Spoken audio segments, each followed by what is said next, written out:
साथियों नमस्कार।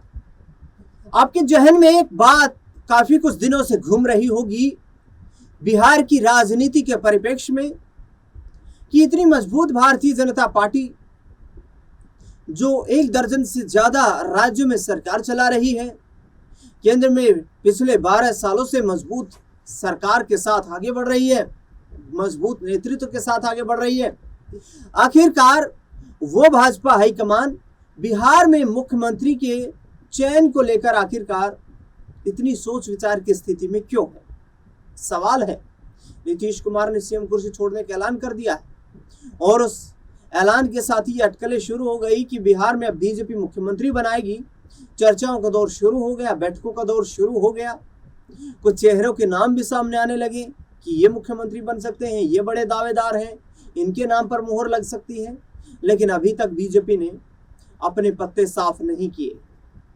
मुख्यमंत्री कौन बनेगा इसको लेकर भाजपा की तरफ से अभी फाइनल डिसीजन नहीं आया है। फाइनल उस चेहरे के नाम पर बिल्कुल सहमति नहीं बन पाई है जिसे बिहार की सत्ता संभालनी। तो आखिरकार क्या है ये पूरा माजरा, क्यों इतना सस्पेंस बना हुआ है, उसके बारे में इस खास रिपोर्ट में हम आपको बताने वाले हैं। इस खास रिपोर्ट का रिसर्च जो है वो हमने आपके लिए तैयार किया है। उसके जरिए समझिए आखिरकार वो 10 बातें जिससे बिहार सीएम कुर्सी को लेकर सस्पेंस बना हुआ है। दरअसल पहला पॉइंट ये है कि सम्राट चौधरी पर आरएसएस तो सहमत है, लेकिन मोदी शाह सोच विचार की स्थिति में है। सूत्रों के हवाले से एक खबर सामने आई है। बिहार बीजेपी की ओर से सीएम पद के लिए सम्राट चौधरी का नाम सबसे आगे चल रहा है। गृह मंत्री हैं वो साथ में प्रदेश के। उनके नाम पर नीतीश कुमार के साथ साथ आरएसएस भी तैयार हो गई है। लेकिन सम्राट चौधरी के नाम पर जो खबरें सामने आ रही हैं वो मोदी शाह सहज नहीं है। ये खबरें सामने आई हैं। हालांकि इन खबरों में कितनी सच्चाई है वो आगे आने वाले वक्त में जब पर्दा उठेगा तब पता चल पाएगा।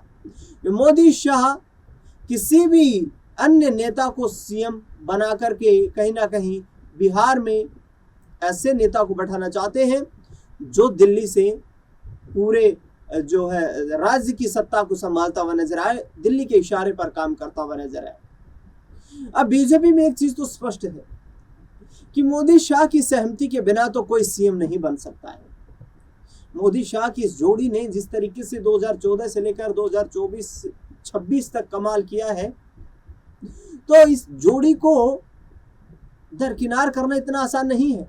हाँ, आरएसएस एक बड़ा फैक्टर होता है, लेकिन मोदी शाह की सहमति के साथ ही आरएसएस एक बड़ा फैक्टर होता है। अकेले आरएसएस अपनी अनुशंसा के आधार पर किसी को मुख्यमंत्री बनाए ये भी संभव नहीं।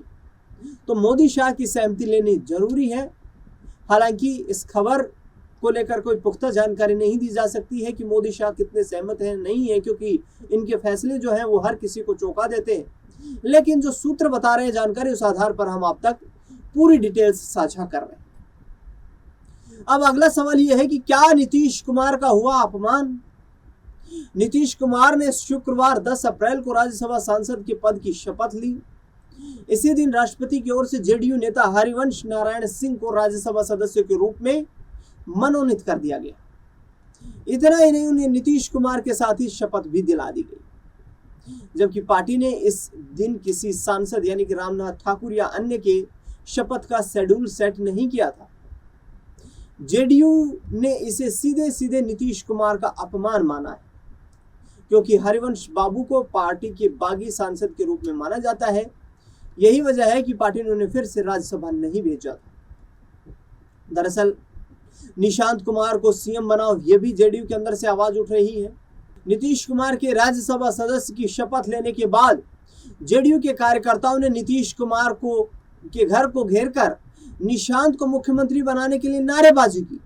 वहीं पटना लौटते ही नीतीश कुमार ने विजय चौधरी समेत पार्टी के तमाम नेताओं से मुलाकात की। इस बैठक के बाद विजय चौधरी ने कहा कि नीतीश कुमार अभी शपथ लिए हैं, उनके शपथ लेने से बिहार में नई सरकार नहीं बनेगी। नीतीश कुमार के इस्तीफा देने से बिहार में नई सरकार बनेगी। ये बयान बीजेपी को सीधा संदेश माना जा रहा है। एनडीए तय करेगा मुख्यमंत्री का चेहरा कौन होगा, ये विजय चौधरी ने कहा है। दिल्ली से पटना के लिए उड़ान भरने से पहले विजय चौधरी ने नए मुख्यमंत्री को लेकर पत्रकारों ने जब उनसे सवाल किया, इसके जवाब में जेडीयू के वरिष्ठ नेता ने कहा कि मुख्यमंत्री कौन होगा ये एनडीए तय करेगा। उन्होंने ये भी कहा था कि जिनके नाम पर चर्चा हो रही है उन्हीं में से सीएम बनेगा। उनके इस बयान का मतलब साफ है कि बीजेपी आलाकमान अगला मुख्यमंत्री अकेले तय नहीं कर सकता, सबकी सहमति होना जरूरी है। सबकी सहमति के साथ ही बिहार में सत्ता की कमान सौंपी जाएगी। अब किसे सौंपी जाएगी इस पर लगातार चर्चा हो रही है। नीतीश से नहीं मिला बीजेपी का कोई नेता अभी तक, ये सूत्रों के हवाले से खबर सामने आई है। दिल्ली में बीजेपी के कोर ग्रुप की मीटिंग होने वाली थी, लेकिन मीटिंग नहीं हो पाई और सभी नेता दिल्ली से वापस पटना लौट आए। बैठक रद्द होने के बाद भी कोई भी नेता मुख्यमंत्री के पास मिलने नहीं आया और ना ही पटना में अभी तक उनसे कोई मिलने पहुंचा। इससे बड़े झगड़े के अंदरूनी संकेत माने जा रहे हैं। नीतीश कुमार ने पहले ही कहा था कि सरकार में हमारा योगदान रहेगा, इस सरकार को हमारा मार्गदर्शन रहेगा, लेकिन नीतीश कुमार से यदि सलाह मशविरा ना किया जाए तो ऐसा संभव नहीं है कि फिर वहां पर सरकार बना ली जाए। बिहार में ऐसे सरकार नहीं बनेगी, अतः नीतीश कुमार की सहमति भी जरूरी है। और पहले ही ये कहा जा चुका है जेडीयू के नेताओं की तरफ से कि एनडीए के सहयोगी दलों की सहमति जरूरी है। अकेले ऐसा नहीं है कि भाजपा ने किसी एक चेहरे पर मोहर लगाई और वो मुख्यमंत्री बन गया। तो बीजेपी के लिए सीएम तो चुनना है, बीजेपी को अपनी पार्टी से ही चुनना है, लेकिन सबकी सहमति वाला वो चेहरा कौन बनेगा ये देखना बेहद दिलचस्प रहे। नीतीश कुमार तुरंत लौटे पटना। 9 अप्रैल को पटना से दिल्ली जाते समय संजय झा ने मीडिया से बातचीत करते हुए बताया था कि 13 तारीख को नीतीश कुमार पटना आएंगे, फिर नई सरकार का गठन होगा। लेकिन नीतीश कुमार शपथ लेकर तुरंत वापस पटना लौटा।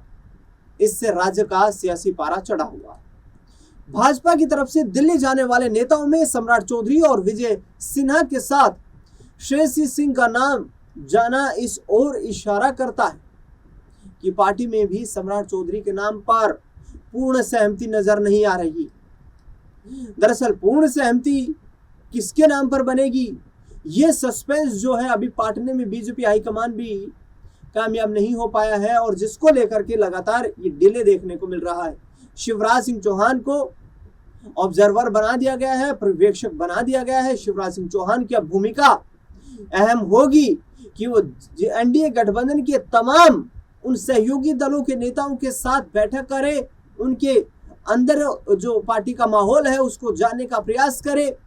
जिस प्रपोजल को हाईकमान की तरफ से रखा गया है उस प्रपोजल पर उनकी तरफ से कितनी सहमति बन पा रही है ये रिपोर्ट भी शिवराज सिंह चौहान दिल्ली आकर पेश करे, उसके बाद सहमति बनेगी ना। उससे पहले सीएम के नाम पर सहमति बनना इतना आसान नजर नहीं आता। वहीं निशांत बने उत्तराधिकारी ऐसा नीरज कुमार ने कह दिया है। जेडीयू के मुख्य प्रवक्ता नीरज कुमार पिछले 2 हफ्तों से लगातार निशांत कुमार को नीतीश कुमार के सबसे बड़े मजबूत उत्तराधिकारी के रूप में प्रस्तुत कर रहे हैं। नीरज कुमार को मुख्यमंत्री नीतीश कुमार का काफी वफादार माना जाता है। अब निशांत कुमार को क्या मुख्यमंत्री बनाएंगे ऐसी कोई संभावना फिलहाल नजर नहीं आ रही, क्योंकि यदि ऐसा होता तो नीतीश कुमार खुद ही इसका ऐलान कर चुके होते, मगर ऐसा नहीं है। ऐसे में जेडीयू के अंदर ही ये मांग लगातार उठ रही है। मैंने पहले भी इस रिपोर्ट में आपको बताया कि जेडीयू में मुख्य के कार्यकर्ता जो थे वो मुख्यमंत्री के आवास पर पहुंचे और वहां पर नारेबाजी करने लगे कि निशांत को मुख्यमंत्री बनाओ। तो निशांत को मुख्यमंत्री बनाने की बात जेडीयू के अंदर उठ रही है लगातार। उन्हें डिप्टी सीएम भी नहीं बनाए जाने की खबर सामने आ रही है। रिपोर्ट्स जो है वो ये है कि उन्हें हैवी वेट कैबिनेट मिनिस्टर बनाया जा सकता है, लेकिन डिप्टी सीएम और चीफ मिनिस्टर का ओहदा अभी निशांत कुमार को मिलता हुआ रिपोर्ट्स के मुताबिक नजर नहीं आ रहा। अब विजय चौधरी का बदलता बयान जो है वो भी राजनीति को गर्म कर रहा है। कुछ दिन पहले विजय चौधरी ने बयान दिया था कि मुख्यमंत्री उन्हीं में से बनेगा जिसके ऊपर मीडिया में चर्चा चल रही है। मीडिया में सबसे अधिक चर्चा थी सम्राट चौधरी के नाम पर, उनके साथ निशांत कुमार पर, विजय सिन्हा पर, जनक राम पर, संजीव चौरसिया आदि के नाम पर। लेकिन अब विजय चौधरी का बदलता बयान बीजेपी जेडीयू के झगड़े को और जो है कहीं ना कहीं इशारा कर रहा है उस अंदरूनी कलह की ओर। कि ऐसा नहीं है कि जिनका नाम चर्चाओं में चल रहा है वही मुख्यमंत्री बन जाएंगे। और भी चेहरे हो सकते हैं जिन पर एनडीए के सहयोगी घटक दल जो हैं वो अपनी राय जो है वो स्पष्ट कर सकते हैं। अकेले किसी पार्टी के द्वारा मुख्यमंत्री चयन करके नहीं बनाया जाएगा। अब इस सूची में एक और बड़े नए नेता का नाम शामिल हो रहा है बीजेपी के कोटे की तरफ से। नितिन नवीन भी सीएम कतार में शामिल, ये सूत्र बताते हैं। नितिन नवीन ने अभी तक राज्यसभा की सदस्यता की शपथ नहीं ली है। ध्यान करने योग्य चीज है ये, उन्होंने राज्यसभा के सदस्य के तौर पर शपथ नहीं ली है नितिन नवीन ने। बीजेपी की ओर से सीएम कुर्सी की रेस में उनका नाम शामिल है। ये सूत्रों के अनुसार बड़ी खबर सामने आ रही है। नीतीश कुमार उन्हें सीएम की कुर्सी पर बैठाने के पक्ष में बिल्कुल नहीं है, ये यहां पर पेच फंसा हुआ। यानी कि एक तरफ नितिन नवीन के नाम पे चर्चा हो रही है, उन्होंने अभी राज्यसभा की शपथ नहीं ली है। दूसरी ओर बीजेपी की ओर से सीएम पद की रेस में उनका नाम शामिल है, लेकिन नीतीश कुमार जो वर्तमान राज्य के मुख्यमंत्री हैं वे उन्हें सीएम कुर्सी पर बैठाने के पक्ष में बिल्कुल नहीं है। तो ये कहीं ना कहीं एनडीए के घटक दलों के अंदरूनी जो खिचड़ी पक रही है उसका कुछ कुल सियासी समीकरण है। 10 बड़े पॉइंट्स हमने आपको बताए हैं, जिन 10 बड़े पॉइंट्स के आधार पर पेच फंसा हुआ है सीएम के चयन को लेकर। अतः देखना बेहद दिलचस्प होगा आगामी वक्त में, क्योंकि आगामी 48 घंटे का वक्त जो है वो बिहार की राजनीति के लिहाज से काफी अहम वक्त बताया जा रहा है कि क्या सीएम कुर्सी को लेकर कोई बड़ी सहमति यहां पर बनती हुई नजर आएगी। एनडीए की क्या सहमति है, बीजेपी के अंदरूनी जो चिंतन मंथन है, अंदरूनी जो पार्टी की मीटिंग है उसमें क्या सहमति है, ये जब बाहर निकल कर के आएंगी चीजें उसी के बाद से मुख्यमंत्री के चेहरे पर चर्चा होगी। शिवराज सिंह चौहान को ऑब्जर्वर जरूर बनाया गया है, लेकिन इसमें कितना सफल हो पाते हैं ये देखना बेहद दिलचस्प रहेगा। इस खास मुद्दे को लेकर क्या आपकी राय प्रतिक्रिया है वो हमें कमेंट बॉक्स में जरूर बताएं।